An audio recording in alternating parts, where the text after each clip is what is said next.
Ada Sherly sendirian ya, Ser. Mana aja sih? Biasa habis pulang kuliah lah, kita harus sekali-sekali serius. Lu ngapain di sini? Harus sekali-sekali serius. Nggak ada itu konsepnya di hidup gue. Jokiin dong, pusing banget kerjain tugas Ya banyak banget. mana ngerti lah, gue kan anak sejarah. Dulu tuh gue ekonomi selalu bolos tahu pas SMA. Jadi gue gak mau ngambil kuliah ekonomi, jadi ambillah pantes. kuliah sejarah. Oh pantes, kena penipuan bodong kan lo dikasih bodong. Itu bahas apa emang lo hari ini tugasnya? Lagi bahas, ini kan gue anak ekonomi ya, Iya. tapi gue disuruh ngerjain tugas sejarah. Aduh. Ini juga sebenarnya aneh, makanya gue Iya. minta tolong bantuan lo. Ini tuh ada bahas tentang Kusni Kasdut. Ah. Nah gue nggak ngerti, ini tuh siapa? Katanya disebut-sebut itu kayak Robin Hood ya? Iya, yang gue tahu dia juga awalnya adalah pejuang kemerdekaan, terus jadi perampok. Nah, kalau jadi perampok itu dia itu dulunya suka bagi-bagiin harta rampokannya ke orang-orang miskin di Jakarta gitu, Sherly. Wah, jadi bener-bener kayak Robin Hood Indonesia ya? Iya, gitu. Tapi dulu itu dia ada kasihannya juga gitu loh, Sherly, Kenapa? karena kondisi ekonomi lah yang ngebuat dia jadi perampok. Jadi dulu itu dia sangat berjasa bisa dibilang buat Indonesia. Kan Siapakah dia? Ya, tahu gak, Indonesia kan merdeka tanggal 17 Agustus 45 kan. Itu kan Belanda mau jajah balik lagi kita, banyak orang yang berjuang. Salah satunya adalah Kusni Kasdut. Kusni Kasdut ini berjuang dalam satu kelompok. Nah, kelompok ini terdiri dari TNI, perampok, copet, PSK dan lain sebagainya, termasuk Kusni Kasdut ada di kelompok itu. Nah, dia berjuang melawan Belanda. Dalam satu perjuangannya itu dia pernah nyuri emas, berlian punya warga Tionghoa untuk modalnya dijual lagi untuk modal perang melawan Belanda. Oh. Terus dia juga di tahun 48 pernah nyuri meriam punya Belanda, dibawa sama dia, didorong tuh meriam segede apaan tahu, didorong sampai ke markas tentaranya buat dipakai perang melawan Belanda. Tapi Itu segede-gede gitu dibawa? iya, sama dia didorong 20 kilo. Di Jawa Timur, di Surabaya kalau nggak salah, dia ngedorong meriam itu sampai jauh banget buat dipakai buat teman-temannya dia gitu. Terus pernah juga dia disiksa sama Belanda di penjara tapi bisa lolos. Tapi ketika perang itu udah selesai, barulah dia berubah jadi penjahat gitu, Sherly. Itu pun nggak ada sebabnya yang dia akhirnya terpaksa lah ngelakuin itu. Oh, bentar ya, pelan-pelan. Gue catat dulu sedikit Oke. ya, ini tugasnya. Sambil cerita aja dong, nggak apa-apa. Jadi kenapa sih dia itu jadi perampok? Jadi ceritanya seperti biasanya umum ya, kalau misalkan di zaman perang itu setelah perang selesai, orang-orang yang ngebantuin TNI itu masuk tentara.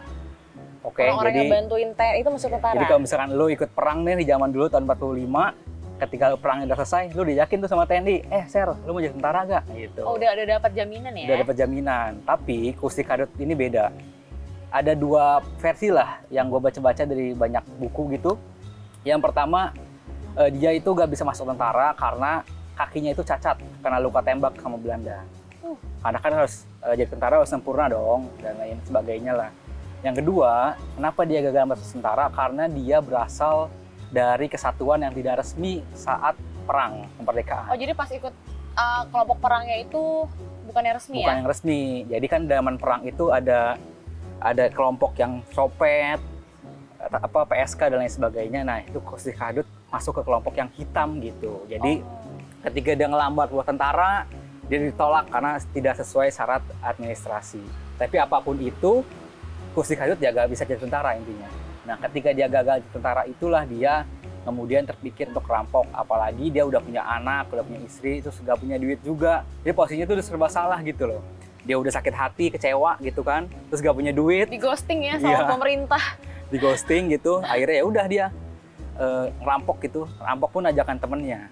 Jadi dia awalnya ngerampok itu di Surabaya, daerah sana lah, daerah Surabaya. Dia ada atas ajakan temennya dia ngerampok ini pura-pura nyulik orang. Jadi dia kayak zaman now lah, yang kan suka lu denger gak sih yang orang modus penculikan telepon gitu loh, padahal orangnya diculik.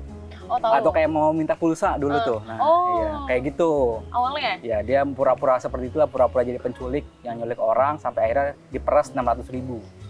600.000 kan di tahun 48 gede banget tuh duitnya. Akhirnya dia dapat untung, dari situlah dia berpikir enak juga ya jadi perampok cuman kayak gini-gini doang kerjanya, apalagi dia juga punya keahlian gitu kan. Dia jagoan juga, ya udah seterusnya dia jadi perampok itu. Meskipun dulunya dia sempat berjuang buat kemerdekaan Indonesia. Jadi Kusni Kasdut itu dan CS adalah barisan orang-orang sakit hati. Iya, bisa dibilang gitu. Sama? Gua kayak gua dong sakit hati. Bedanya kalau gua kan gara-gara mantan ya.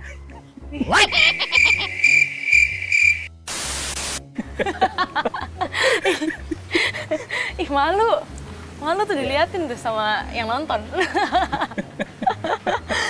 Oh, jadi gitu. Tapi untuk perampokan pertamanya tuh gimana sampai akhirnya? Dia kan awal cuma tipu-tipu aja tuh. Nah, perampokannya setelahnya gimana? Jadi perampokan pertama itu tahun 1953, bulan Agustus ya kalau nggak salah. 11 Agustus 1953. Dia ngerampok seorang pengusaha yang kaya raya, pengusaha Arab, keturunan Arab, namanya Ali Bajenet. Ali Bajenet? Iya, si Ali Bajenet pokoknya kaya banget lah. Rumahnya gua agak lupa, pokoknya di Jakarta. Dia punya rumah banyak banget, akhirnya dia datang ke sana sama teman-temannya ya. Jadi dia satu komplotan datang ngerampok rumah Ali Bajenet itu. Tapi dia ternyata gak cuma ngerampok doang, dia ngebunuh si Ali Bajenet itu. Jadilah sampai dibunuh. Jadilah kasus itu di tahun 53 itu sangat viral banget. Geger. Iya, karena saat itu gak banyak kasus pencurian gitu loh. Sekalinya ada ya dia di si Kusni Kasdut itu doang. Jadilah saat kasus itu terjadi, semua berita, semua media itu ngeberitain bahwa ada perampokan dan terbunuh pengusaha kaya raya namanya Ali Bajenet itu tadi, Shirley. Oh, berarti emang udah sampai membunuh banget ya berarti ya. Yaudah deh, kita lanjut cerita di sana aja yuk. Soalnya enakan jalan sih. Iya. Bagus banget, adem banget nih kampus ya, kita. Nih Shirley, mana bagus banget, estetik banget ya kampus kita. Lagi estetik sebetulnya. Estetik. Ini ada galeri juga? Ya, ada galeri juga. Dulu itu gue jadi inget banget kalau Kusni Kasdut itu dulu pernah ngerampok Galeri Nasional. Museum Nasional. Museum Nasional? Iya. Museum Nasional itu kalau nggak salah yang di mana tuh? Jakarta? Yang sebutannya Museum Gajah, lokasinya di ini, Monas. Samping Monas itu loh. Jadi dulu itu dia tahun 53, tahun 50-an lah. Lebih tepatnya gue mungkin agak lupa ya. Tahun segitu dia itu ngerampok Museum Galeri Nasional itu atau Museum Gajah. Yang dirampok itu cukup banyak saat itu dan dia punya siasat juga ngerampoknya. Kan dulu yang Ali Bajenet itu dia ngerampok, ya udah ngerampok ke rumah orang, bunuh, balik, terus jadi buron. Makanya dia itu dijulukin Kusni Kasdut karena dia licin, bak belut. Istilah kayak gitu. Terus, pas perampokan di Museum Nasional itu, dia itu pinter. Jadi dia sama teman-temannya ada 3 orang. Dia itu pernah jadi polisi, lengkap pakai seragam, terus bawa senjata tuh yang panjang, dia jadi polisi, terus datanglah ke Museum Nasional itu. Dia datang sama teman-temannya, naik mobil polisi juga, bilang ke petugas keamanan, kalau misalkan dia mau inspeksi lah, mau mantau. Oh, tipu daya ya? Pasti lu udah tahu cerita setelahnya itu bagaimana kan kalau kayak gitu. Jadi si 2 orang temannya ini ketemu sama satpamnya, setelah ketemu kan ngobrol tuh, diajakin ngobrol. Nah, si Kusni Kasdut ini dia naik ke lantai 2. Lantai 2 itu dia ngerampok emas, guci-guci, permata dan lain sebagainya. Total yang kalau nggak salah gue baca kerugiannya itu sampai 2,5 miliar. Itu di tahun 50-60-an 2,5 miliar tuh sangat gede banget ya. Sekarangnya 2,5 miliar gede apa gede tahun itu. Yang saat itu bahkan bensin aja cuma berapa ratus perak gitu. Emas berapa ribu dan itu 2,5 miliar, gede banget.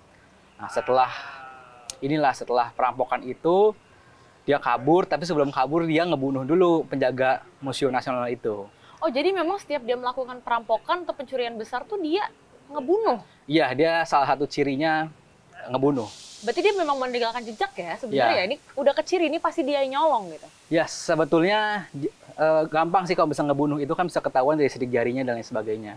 Tapi polisi juga tetap kesulitan saat itu karena kan mungkin teknologi penyelidikannya belum secanggih sekarang kan. Karena ada CCTV dan lain sebagainya, dulu kan nggak ada. Tapi meskipun itu jadi perampokan terbesar Kusni, itu juga jadi malapetaka bagi Kusni Kasdut. Tahu gak kenapa? Karena setelah dia ngerampok itu, dia itu ketangkap sama polisi. Oh, berarti pernah ketangkep ya? Pernah ketangkep dan itu jadi akhir ceritanya lah.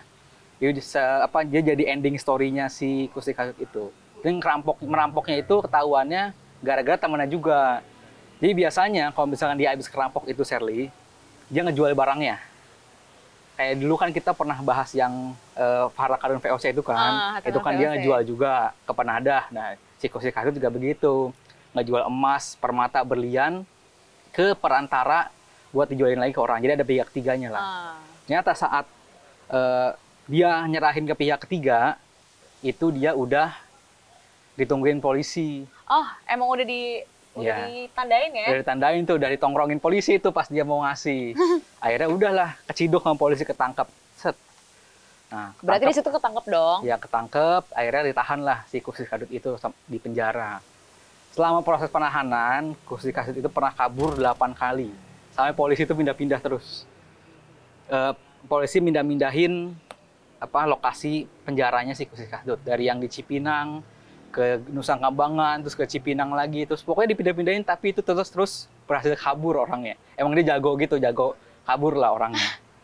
Lo nggak boleh gitu. Terus si pengadilan itu akhirnya memutuskan Kosti Kasdut itu harus dihukum mati di tahun 60-an. Udah setelah dihukum mati itu kan prosesnya gak langsung dihukum mati, itu dia di penjara dulu. Selama proses penjara inilah dia dikabarkan tobat gitu, Sherly. Dia jadi Kristen yang baik lah, Kristen yang taat. Selama proses penahanan itu, kan mau dihukum mati itu, dia nyesel banget udah ngelakuin perampokan. Sampai akhirnya dia nulis surat permohonan maaf dan gerasi ke Presiden Soeharto di tahun 70-an. Tapi sama Soeharto, karena Kosti Kasdut itu dianggap sebagai kejahatan yang luar biasa. Luar biasa? Iya. Dia akhirnya tetap dihukum mati, Soekarno nolak gerasinya. Pokoknya gak mau diberi ampun lah. Ya akhirnya tetap udah dihukum mati gitu. Selesai ceritanya, dia dihukum mati, tapi ya gitu, dia selama proses penahanan sampai dia dijemput, ditembak gitu kan, dia tobat. Jadi yang gua tahu itu dia sempat bikin ini loh, lukisan gereja katedral dari pohon pisang. Jadi dia selama berapa bulan tuh sambil nunggu dia meninggal, dia bikin lukisan dulu pakai pelepah pisang, lukisan gereja katedralnya. Sekarang itu lukisannya kalau nggak salah ada di gereja katedral juga. Di gereja katedralnya ya. Terus gini loh, kenapa kan dia kan sampai dicap sebagai pelaku kejahatan luar biasa begitu ya. Kenapa bisa disama-samain kayak Robin Hood gitu? Apakah ini kan kita Robin Hood juga, kita sebenarnya bingung ya, dia tuh benar-benar jahat, dia merampok tapi akhirnya uangnya tuh dibagi-bagikan lagi untuk orang yang nggak mampu dan lain-lain. Nah, apakah si Kosti Kasdut ini sama? Kosti Kasdut juga sama. Dia paham penderitaan rakyat-rakyat miskin, akhirnya dia setiap dia hasil ngerampok, ya udah dibagi-bagiin aja ke rakyat-rakyat miskin. Itulah dia dapat julukan Robin Hood-nya Indonesia. Karena dia juga pernah merasakan tuh gak enaknya hidup jadi orang miskin, melaratnya kayak gimana, susah buat makan, susah buat berobat kalau sakit. Akhirnya dia saat dia dapat cuan dari hasil ngerampok, dia ngebagi-bagiin lah, sehingga dapat julukan Robin Hood-nya Indonesia. Nah, atas dasar itu pula saat dia mau meninggal, dia tenang-tenang aja, karena kan dia telah merasa berbuat baik. Bahkan dalam salah satu surat kabar yang gue baca, itu ketika dia mau ditembak mati, dia tuh malah ketawa-ketawa, santai. Karena dia udah merasa tobat, udah merasa penyesalannya itu udah berakhir lah gitu. Jadi ya udah, dia ditembak mati, akhirnya selesai. Tembak mati itu 1979. Jadi dari perampokan pertama itu 20 tahun, baru dihukum mati. Tahun 1979. Nah, hukuman mati Kosti Kasdut itu adalah hukuman mati kedua bagi terpidana kriminal. Yang pertama? Yang pertama gue lupa siapa namanya, tapi itu kasus pencurian juga. Yang kedua baru Kosti Kasdut. Begitu, Sherly. Oh, jadi memang dia tahu diri juga ya, karena dia merasakan penderitaan yang sama kayak dia kan barisan sakit hati dong ya, udah di ghosting, di PHP-in sama pemerintah atau pada saat itu yang berkuasa gitu untuk dijadikan TNI ternyata nggak jadi. Terus dia juga miskin. Biasanya kan kalau pahlawan itu memang harusnya kan sejahtera dong, karena kan dia membantu dalam kemerdekaan Indonesia. Tapi nyatanya dia malah jadi perampok yang luar biasa. Nah, ketika dia jadi dihukum mati itu sebetulnya ada dua perdebatan di antara ahli hukum lah sama orang-orang yang mengerti tentang hukum, bahwa dia layak nggak sih dihukum mati sebenarnya. Iya. Karena kan dulu itu dia secatat juga sejarah, emang kan harus ditulis dengan fakta apa adanya. Sejarahnya, faktanya adalah bahwa dia itu dulu pernah berjuang bersama Indonesia, mengusir Belanda. Meskipun nanti di tengah jalan dia berubah, yaitu namanya jalan hidup aja gitu. Makanya penjual perdebatan itu apakah dia layak dihukum mati atau enggak. Tapi pada akhirnya dia, putusan Soeharto menetapkan dia harus dihukum mati. Meskipun dia itu dulu pahlawan kemerdekaan atau pejuang kemerdekaan gitu, Sherly. Gitu ya. Ya udah, bisa buat bahas tugas kuliahnya belum? Kayaknya Joki aja deh, pusing. Ya lu cocok deh Joki, mageran juga kan lu orangnya.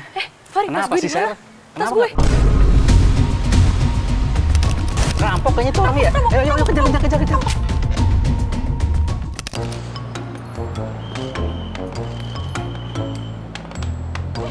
Maling lo ya? Hah? Enggak, gue bukan maling, bukan, enggak. Apa? Pokoknya ikuti terus berita ekonomi terkini hanya di CNBC Indonesia Insight, tempat di mana Anda menemukan berita ekonomi bisnis dari masa lalu hingga sekarang. CNBC Indonesia Beyond Business. Bukan gua.